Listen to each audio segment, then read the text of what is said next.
কিন্তু সবাই বলে যে হয় শুরুটা কীর্তন দিয়ে হোক, না হলে শেষটা কীর্তন দিয়ে হোক। এটা প্রত্যেকে বলে। তো এইখানে দাঁড়িয়ে আমরা একটা বিচার করতে পারি।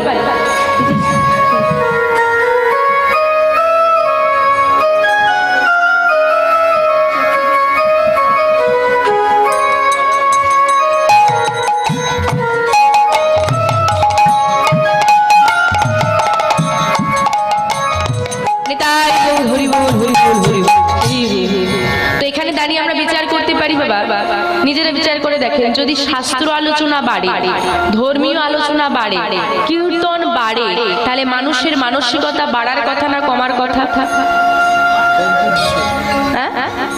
বাড়ার কথা। বেড়েছে না কমেছে? মায়েরা কি বলেন, বেড়েছে না কমেছে? মানুষের মানসিকতা বেড়েছে না কমেছে?